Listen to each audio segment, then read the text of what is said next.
지금까지 사도행전을 통해서 모든 전도자들의 부르심과 인도하심, 결국엔 또 그들 통해서 하나님이 이루어가시는 그런 사도행전적인 하나님의 증거를 보았습니다. 저희가 1년여 동안 이제 사도행전을 통하여 주일 강단을 섬기면서 결국엔 우리에게 하나님이 사도행전 29장이라는 이런 것을 우리를 통해서 인도하실 길을 가지고 우리에게 사도행전 29교회라는 이런 것으로 출발케 하신 것이 너무 또 부끄럽고 감사하고 그렇습니다.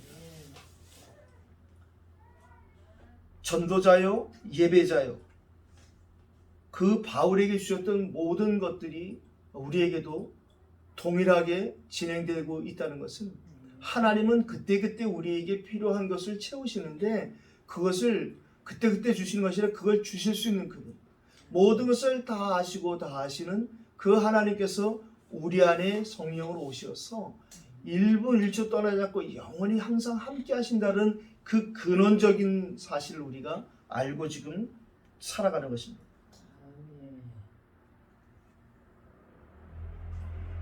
도단성에 찾아온 그 아람 군대의 군대를 보고 엘리사의 종이 기겁을 했지만 하나님께서는 엘리사의 기도를 통하여 게하시의 눈을 열게 해주니까 아람 군대보다 더 많은 불말과 불병거가 그들을 지키고 있는 걸 보게 하셨습니다. 저는 그 성경을 보면서 당연하다 생각했습니다. 왜 그러냐면 사단이 하늘에서 쫓겨 내려올 때에 하늘에는 천사 3분의 1이 그를 따라 내려오거든요. 남은 게 3분의 2인데 뭐 엘리사가 갑절의 영감을 달라고 하는 것도 저는 당연하다고 생각합니다. 우리에게는 공격이 이리 온다면 기본적으로 그 공격을 막을 수 있는 힘이 2배가 우리에게 있다. 무조건 우리에게는 갑절의 응답이 있다. 욥이 나중에 은혜 받고 회복되니까 하나님이 모든 것을 갑절로 주셨다는 얘기도 있잖아요. 오늘 저와 여러분들이 이제 우리가 이 11월부터 예배만 했고 기도만 했던 저희들이 이제는 지역을 캠프하고 그리고 와서 예배하는 새로운 하나님의 시간표 속의 인도함을 받게 되었습니다. 하나님께서 우리에게 갑절의 은혜와 갑절의 응답으로 한 해를 또 축복하시라고 생각합니다. 교회는 세상과 조금 다른 것이 여러 가지가 있는데 특별히 교회는 12월부터 한 해가 시작되죠. 그러니까 우리는 사실은 다음 달부터 2022년도로 들어가는 거죠. 보통 교회들이 이 11월 달에 다 뭐 임명하고 뭐 기관에 다 조직을 짜고 하죠. 그렇다면 이제 우리는 이번 한 달이 사실은 2021년도를 마감하는 것인데요. 뭐 몇 주 안 남은 이 11월에 우리 예배를 통해서 우리가 1년여 동안 우리 인도하셨던 하나님의 그 계획을 특별히 이제 바울이 저 사도행전을 통해서 기록되어 있던 18장 요 부분에 고린도 지역에 머물면서 로마를 향한 편지를 기록했어요. 우리가 이제 사도행전 28장을 마치면서 드디어 로마에 입성한 바울은 거기에 보내던 편지가 단순히 편지가 아니라 전도자인 자신에게 감동을 주던 그 기도를 했던 것들이 응답을 로마에서 이제 확인하는 시작이 되었는데 그러면 다음 주부터 바울이 로마서에 도대체 뭘 기록해 보냈는가를 우리가 잘 봐야겠습니다. 바울이 생각이 아닌 그 당시에 복음이 증거되지 안 되는 그 로마 현장을 향하신 하나님의 애타는 마음을 하나님의 전도자에 기록한 것인데요. 그렇다면 우리가 이제 사도행전을 통해서 로마에 입성을 한 이 바울팀을 보고 이 28장을 마치고 어떤 기도를 했길래 하나님이 어떤 언약을 주었길래 이런 시작이 되었는가를 우리가 로마서에서 확인하고 우리가 또 캠프하겠습니다. 오늘 본론은 로마에서도 선포되고 증거되는 그리스도의 복음 이렇게 소제목을 삼았는데요. 사도행전 23장 11절에 우리가 익히 본 것처럼 하나님께서 이 바울에게 내가 예루살렘에서 증거한 것 같이 로마에서도 복음을 증거하게 될 것이다 약속하셨거든요. 저와 여러분들 지금까지 이렇게 저렇게 우리를 사용하신 하나님은 또 지금도 사용하시고 이후도 이 지역에서도 하나님 그 응답을 주실 것입니다. 왜 그냥 지금도 우리가 본문을 통해서 봤지만 이 복음이 정리가 안 되거나 복음이 없는 사람들은 아주 극단적인 삶을 살거든요. 흙 아니면 백이라 논리가 그래서 조금 되면 들뜨고 안 되면 낙심하는 이런 사람들 살아가고, 심지어 조그만 걸 보면은 놀래가지고 막 신처럼 섬기고, 또 조금만 뭐 이상하면 아 저건 뭐 틀렸어 하고 이렇게 보는 극단적이고 이원론적인 삶을 살아가는 이 현장이, 그 모든 것의 근본 문제가 무엇이며 근본적인 해답이 무엇인지를 우리에게 알게 하셨단 말이죠. 그게 복음이라. 그래서 우리가 지금 1년여 동안 훈련 받고 있는 것 중에 하나가 뭐냐면, 우리가 놓쳤던 기초 기본을 다시 한번 정리하는 시간도 가졌어요. 다시 말하면 기초 기본은 쉽다라는 우리 생각이 아니라, 하나님의 생각은 기초 기본은 너무 중요한 것이다. 기본 기초가 안 되면 무너지는 것이거든요. 그래서 따라서 복음 받고 구원 얻은 우리는 이 모든 것을 복음 안에서 누리고 복음으로 누리는 것을 우리는 기도를 한다. 그럼 기도는 뭐 잘하고 못하고 오래하고 세게 하고 그런 것이 아니라, 기도는 당연히 우리가 누려야 될 축복이다. 모든 것을 다 기도에 담을 수 있는 사람에게는 반드시 모든 것의 그 문제를 해결하신 예수 그리스도가 실제적으로 삶에 나타나고 실제적으로 우리에게 증거가 되어지는 그러한 전도의 축복이 곧 우리의 삶이다. 전도하러 막 다니는 것이 아니라 우리의 삶을 통해서 하나님이 하시는 전도 선교가 만남의 축복을 통해서 또 되어진 일을 통해서 하나님이 하신 일로 우리에게 나타나시는 우리 남은 삶이 되기를 예수 그리스도 이름으로 축복합니다. 오늘도 이 많은 28장 전체를 세 부분으로 좀 나눠서 우리가 기도 제목으로 정리하고, 받은 응답과 받고 있는 응답과 앞으로 받을 응답을 기도 제목으로 잘 확인하고 넘어가야겠는데요. 오늘도 이 1절로 10절을 우리가 읽었습니다. 드디어 이제 전도자 바울의 기도 속에 하나님이 이들의 삶을 말씀하신 대로 다 책임지시는, 배만 상한다고 하신 그 말씀을 그대로 성취하셔서 이들을 인도했는데요. 그 도착한 섬이 바로 멜리데라는 섬으로 인도하셨어요. 이 멜리데 섬에서 석 달 동안 하나님이 바울팀을 통하여 캠프를 하게 하시는데, 특별히 치유 캠프를 일어나게 하시는 것입니다. 멜리데 섬에 가니까 원주민들이 공격할 수도 있는데, 하나님이 이들을 특별히 동정하여 불을 피워 우리를 다 영접하더라. 얼마나 힘들었겠냐, 얼마나 춥겠느냐 하면서 이들을 따뜻하게 다 영접했더라는 거예요. 그렇게 하나님이 배려한 모든 현장의 응답은 다름이 아니라 하나님의 말씀을 성취하셔요. 전도자들이 가는 것은 반드시 이 복음이 필요한 자들이 있기 때문에, 복음이 선포되어지고 언약이 성취되는 그 현장을 위해서 많은 섬이 있지만 이 멜리데 섬으로 인도하신 것입니다. 언약의 섬 속에 있는 전도자 바울과 그의 팀들처럼 저와 여러분들도 지금 그런 언약의 섬 속에 있음을 꼭 믿으시기를 예수 이름으로 축복합니다. 현장에 이 복음 없는 현장이기 때문에 극과 극의 반응을 우리가 읽었는데요. 4절에 보니까 이제 이 바울이 그 나무 한 묶음을 거두어서 불에 넣었는데 3절에 보니까 독사가 그 손을 물었다는 거예요. 뱀을 집일지라도 상하지 않는다는 그 말씀이 바울에게 성취되는 거예요. 무슨 독을 마실지라도 상하지 않으며, 뱀을 밟으며 독사 아니라 어떤 상황이 생길지라도 생길 수 있다는 거예요. 전도자가 어떻게 독사에 물릴 수 있느냐? 즉 우리도 충만하지 않으면 율법적으로 이렇게 볼 수 있단 말이죠. 세상엔 율법을 알려주지 않았는데도 불구하고 이들이 뭐라고 그러냐? 4절에 야, 이 사람은 설령 바다에서는 구조를 받았으나 이 사람이 이렇게 벌을 받을 수밖에 없는 죄와 벌에 대해서 딱 얘기하는 거예요. 공의가 그를 살지 못하게 한 거 아니겠냐. 저 사람이 어떤 사람인지 우리는 모르지만 저렇게 벌을 받는 거 보니 틀에서 죄진 사람이다. 지금 현장은 다 그런 거예요. 어떤 결과가 나타나면 벌써 그 결과에 대해서 저렇다라고 무조건 공격하고 물고 늘어지는 이 현장. 근데 이 사람들이 심지어 또 6절에 보니까 아무 이상이 없음으로 돌이켜 생각하게 말해도 그를 신뢰를 한다는 거예요. 지금 이렇게 하나님 모르는 사람들의 삶은 이렇게 극단적으로 살아간다는 거예요. 이거 아니면 저거. 일단 질러놓고 보자. 도무지 사업할 수 있는 아무것도 안 되는데 무조건 그냥 사업부터 개업부터 하는 사람들. 목사님 불러다가 개업 예배 드리면 잘 되겠지. 뭐 중들에다가 개업에 목닥치면 잘 되겠지 이런 식으로 살아가는 사람들이 허다단 말이죠.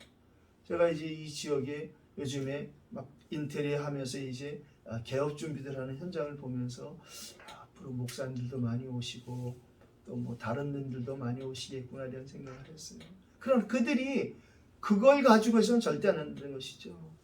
그 분야에 정말 인턴십을 해야 되고 또 이 자기가 그 사업을 왜 이 지역에서 해야 되는지라든가 시간표 이런 것을 보려면 반드시 기도가 필요하고 그 기도는 복음 있는 사람의 몫이고 축복이란 말이죠. 그래서 아마 하나님이 소수이지만 우리에게 만남을 통해서 그런 만남의 사람이 와서 또 이 오픈도 할 수 있을 것이며 또는 오픈할 때 우리가 또 만날 수도 있겠죠. 어쨌든 지금 세상에 아주 극단적으로 뭐 질러놓고 보자는 이런 식의 인생 한 방 아니겠느냐 막 이런 식의 살아가는 사람들 그 중에 하나님 택한 사람들이 있단 말이죠. 제가 오늘 삼행시를 하나 짓고 왔습니다. 이방인이라는 삼행시를 하셨습니다. 왜 그러냐면 오늘 우리가 읽은 성경 본문에도 이사야서를 인용하며 전도서 바울이 얘기했어요. 결국에는 하나님이 나를 이방인을 보내는 것이 아니겠느냐. 28절에 하나님이 이 구원이 이방인들에게로 보내진 줄 알라. 이방인의 삼행시를 지었습니다. 여러분이 운을 띄워주시면 제가 딱 하겠습니다. 자, 띄워주시죠. 이태원에 예비된 방향 잃고 방황하고 있는 인물들. 오늘 우리들의 이방인을 이렇게 좀 한번 삼행시로 제가 농담 같지만 이게 또 기도가 담긴 이방인 그러면 이태원에 방향 잃고 방황하는 인물들이 있겠구나 이렇게 생각하면 되겠고요. 제가 고민했어요. 인자가 이게 잘 안 나오는 거야. 인사, 인간, 좀 그렇고 인물이 좋겠다. 그래서 내가 인물들로 이렇게 했습니다.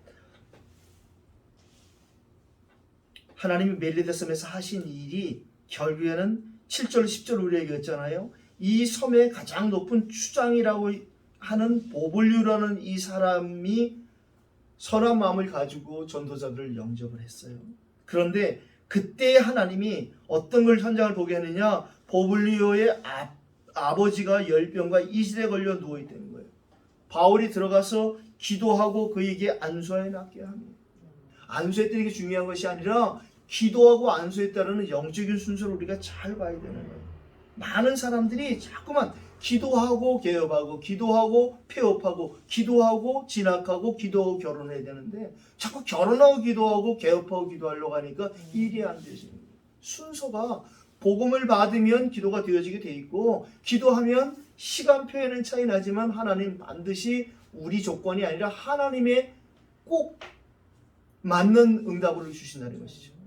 그 당시에는 우리에게 안 맞는 것 같지만 지나고 보면 하나님이 그렇게 응답하신 일을 깨닫게 하시는 더 큰 응답이 우리에게 따라올 것입니다. 결국에는 하나님께서 이들에게 이렇게 치유사를 여는 3개월의 캠프를 통하여서 그때 이들이 풍랑 속에서 먹을 것 다 버리고 왔잖아. 그 필요한 것을 새로 타고 가는 알렉산드의 배에 다 실게 하시는 우리의 삶에 필요한 것을 육신의 것뿐 아니라 우리의 삶에 필요한 모든 영주관에 필요한 것을 하나님은 그때그때 공급하시고 채우시는 분이십니다. 그리스도 안에 있는 그 부요함은 세상에서 요구하는 풍요를 넘어서는 것이잖아요. 그것을 우리가 갖고 있을 정도가 아니라 그것을 전해주는 사람입니다. 그리스도 예수 안에 있기 때문에 우리가 그리스도 예수의 복음을 증거하고 선포한다면 반드시 그 사람에게 우리에게는 이것이 전달될 것을 확신합니다. 오늘 두 번째로 이제 11절로 16절도 읽었는데요. 드디어 석 달 후에 이제 그 섬에서 겨울을 난 알렉산드리아 배를 타고 다시 로마로 향하는 것입니다. 그 배의 머리 장식은 제우스 신의 쌍둥이 아들이라고 이해하는 이런 디오스쿠라라는 형식을 갖고 있지만 그거와 상관이 없는 거예요. 복음을 가지고 복음을 전하러 로마 복음을 향하는 전도자가 탄 배는 그 어떤 상황에도 전혀 문제가 되지 않는 것입니다. 결국에는 우리가 질그릇 같은 형편없는 존재지만 우리 안에 보배로우신 그분이 오심으로 우리가 성도가 되었다. 제가 뭐 몇 번 얘기하지만 천주교에서는 이 성자 붙이려면 굉장히 시간 걸립니다. 우리가 금요일도 이 성당 지나오면서 김대건을 보고 김대건 얘기를 했잖아요. 김대건 신부가 성자 호칭 받는데요. 수백 년 걸렸어요. 그 사람이 요한 바오로 2세 교황 들어왔을 때 처음으로 이 한국 땅에는 103명이 성자를 받았답니다. 아니 천주교인이 얼마나 많습니까 우리나라에. 근데 우리나라에 그때 처음으로 103명에게 성도란 말을 듣다니까요. 그들이 얘기하는 세인트, 우리는 그냥 예수만 믿으면 바로 성도잖아요. 성도라는 게 직분 없는 사람을 얘기하는 것이 아니라 성도인 목사, 성도인 전도사, 성도인 권사, 성도인 집사. 오늘 우리가 이게 성도들의 큰 축복된 예배인 줄 믿으시기 바랍니다. 오늘 하나님께서 이 남풍을 불게 해서 보디올이라는 지역으로 인도하시는 그 모습을 우리가 보았습니다. 이 보디올이라는 지역에서 하나님이 믿음의 형제들을 만나서 서로 교제하며 거기서 그 하나님이 주시는 이 감사함이 회복되는 그 현장을 우리가 보게 되었습니다. 14절에 보니까 하나님 남풍을 불게 해서 배가 보디올에 갈 수밖에 없게 만드시는 거예요. 그래서 우리는 또 믿음의 동역자들을 만나게 되는 것이죠. 거기서 형제들을 만나. 오늘 우리가 교동문을 짧은 시편 133편인데 거기서 이런 말이 나오잖아요.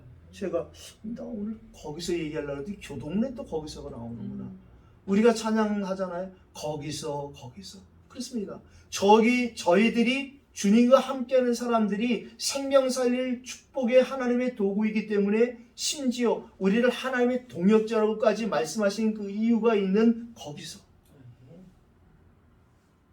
이태원에서 방향을 잃고 방황하는 인물들이 있는 거기서 저 여러분들이 이제 남은 생을 후대를 위해서 하나님의 예비하신 그 계획을 따라서 가는 캠프의 발걸음이 시작된 것을 믿으시기 바랍니다. 진짜 하나님이 하셔야 되고 또 하나님이 하셔야 됩니다. 왜 그러냐면 하나님은 이미 우리의 믿음의 선진을 통해서 하나님의 계획대로 가장 아름답게 선을 이루신 일들을 진행하셨기 때문에 그 하나님이 지금도 우리와 동일하신 하나님으로 우리의 삶을 주관하시기 때문에 그렇습니다. 우리가 그분을 신뢰하고 믿고 맡기는 만큼 그분의 모든 것이 우리의 삶의 현장에 나타나라고 생각합니다. 믿음의 형제들을 통한 하나님의 위로와 사랑을 이들이 거기서 보는 것이죠. 15절도 읽었는데요. 그곳 형제들이 우리 소식을 듣고 아피오 광장과 트레이스 타베르네까지 맞으러 오니 바울이 현장에 예비하신 이 만남을 보고 하나님이 이 로마를 향해 가는 이들에게 함께 기도할 수 있는, 함께 이 기도 제목을 부탁할 수 있는 만남의 축복을 보며 하나님께 감사하고 그리고 더 담대한 마음이 회복됐다는 것입니다. 저희들이 이곳에서 모여서 예배하는 것이 우리의 생각이 아니라 하나님의 계획인 것을 늘 확신하시기를 예수 이름으로 축복합니다. 동역자와 중보자의 응답은 우리가 가는 곳마다 있는 것이고요. 우리가 있는 곳마다 있을 것입니다. 16절도 읽었는데요. 우리가 로마에 들어가니 바울에게는 자기를 지키는 한 군인과 함께 따로 있게 허락하더라. 로마에 가자마자 얼마나 하나님이 사랑하시는 군인이었으면 그 많은 군인 중에 이 한 사람을 전도자 바울에게 따로 구별해서 함께 있게 하셨겠는가. 이 한 군인이 진짜 하나님은 아시겠죠. 이 사람은 틀림없이 로마 복음화에 크게 쓰임받은 사람이 되었으리라고 생각합니다. 로마의 첫 응답과 만남, 한 군인과 전도자의 만남, 저와 여러분들에게도 어디를 가나 그 한 사람, 나와 우리를 위해서 예배하신 그 한 사람이 누구일까? 이렇게 보는 거예요. 그렇다면 거기에서 우리가 그 사람을 향한 내 동기, 내 모든 걸 내려놓게 되고 하나님의 계획을 보게 됩니다. 굳이 한번 얘기하자면 금요일날 우리가 그 한 사람, 그 한 장소를 놓고 나갔는데 거기에 불신자 그 한 사람, 별거 아닌 사람처럼 보일 수도 있겠죠. 우리한테 있는 습관이 뭐냐면 누굴 만나면 어떻게든 영접시키려는 그런 끼가 있거든요. 제가 그날 막 뭘 기도했느냐, 내가 제발 우리 세 사람에게 그런 끼가 발동되지 않게 하옵소서. 지금 저 한강교회라는 저 성전미문 앞에 60년이 넘도록 복음을 듣지 못한 할머니를 하나 만났는데, 저 사람은 매일 자기가 정해진 시간에 나온다는데 저건 문인데 저 문을 붙잡고 또 오늘 흔들어서 문을 다 부셔뜨릴까 봐 내가, 우리 있거든 누구 만나면 막 굴복을 시켜야 되거든 우리는. 그래서 제가 그 기도하고 비교적 짧은 시간에 여러분들 모시고 그 현장을 떠났는데요. 제가 그날도 그 얘기를 말씀드렸는지 모르겠는데, 오늘 우리가 한 장소를 찾는 것이다. 우리가 모일 수 있는 곳을.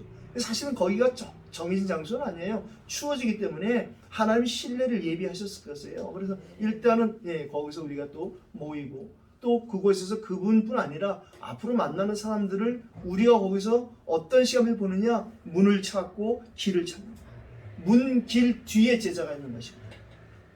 지금까지 이태원 현장에 수많은 전도자들이 그 밟았던 그 결과와 그들의 그 기도했던 응답, 지금도 전도지 뿌리고 전도하는 여러 전도자들의 그 기도 속에 우리가 이제 하나님 이 지역에서 함께 복음운동, 생명운동, 특별히 와 있는 237과 5천 종족에 대한 이런 부분, 심지어 자격한다고 조건 안 되는 우리에게 이런 무슨 신학 연구원을 꿈꾸게 하고, 그것도 3년 후에 목사 안수를 주는 하나님의 계획과 시간표를 보게 하셨으니, 이제 우리가 진짜 제자의 방향 맞추고, 우리가 조건 자격 안 되지만 하나님이 예비하신 이 지역에 다메섹의 축복을 주신다면, 우리는 바울에 비해 부족하기 한이 없지만 아나니아 같은 그 제자의 언약을 붙잡고 기도하고 기다린다면, 하나님은 진짜 세계복음화를 바울 같은 제자들도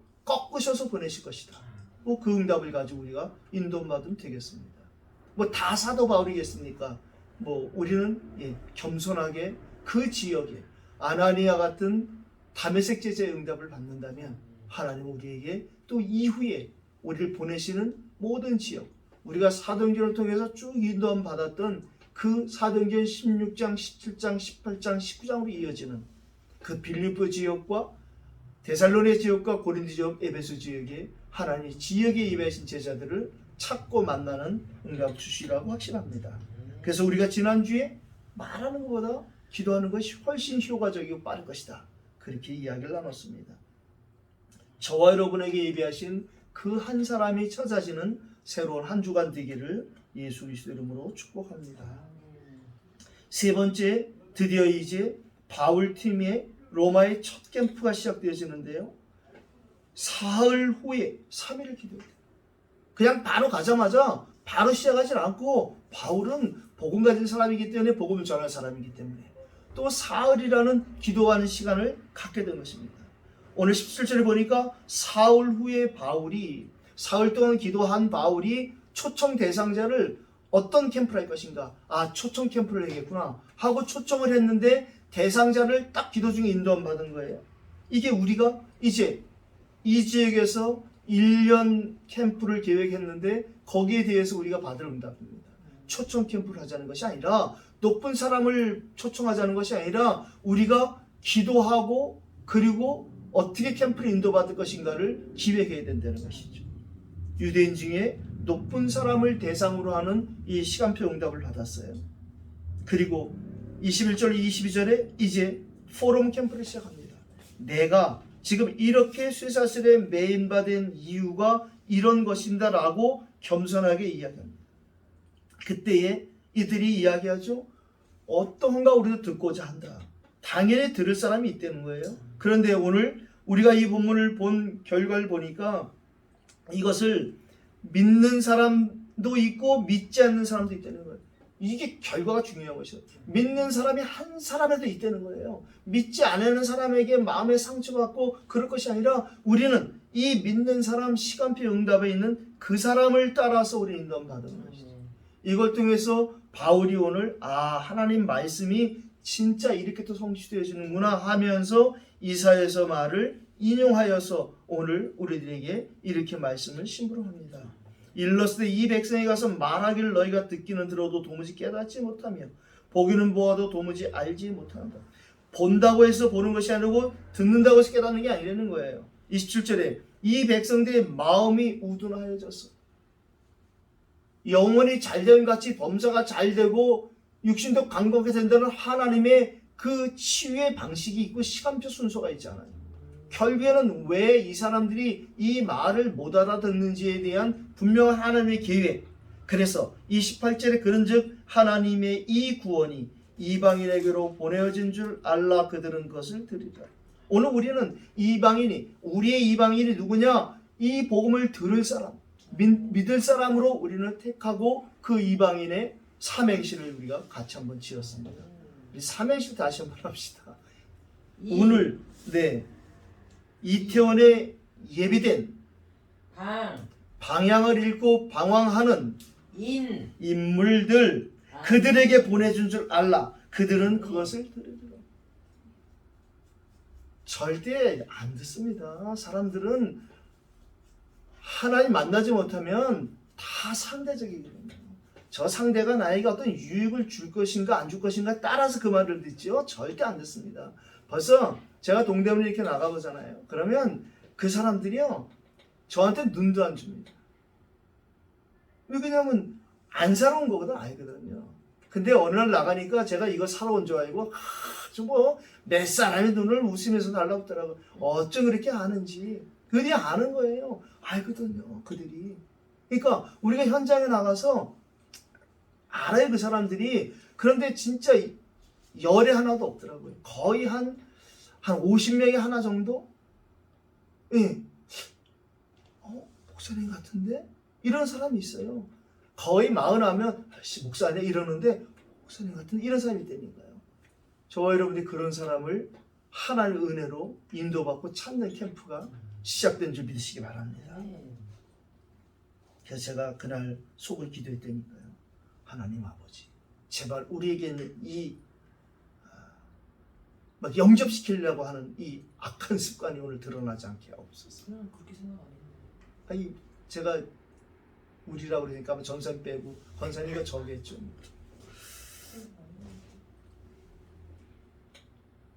하나님의 나라를 증언하니까 복음이 선포되지니까 반드시 믿는 사람이 있다는 거예요. 믿지 아니하는 사람들이 거기에 신경 쓸 거 없어요. 당연히 많은 사람들이 복음을 오해하는 것이 하나님이 세상 사람을 다 구원하려 오셨는데 왜 이런 일이 일어나는 거예요? 다 구원하지 않습니다.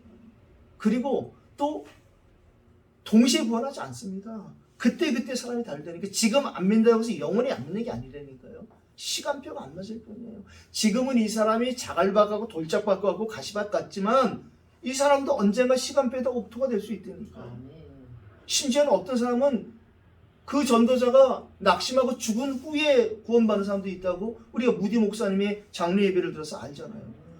아니 5만 번의 응답을 받은 무디 목사님이 그 가장 친한 친구 3명을 두고 평생 기도했는데 응답이 안 되고 눈을 감은 거예요.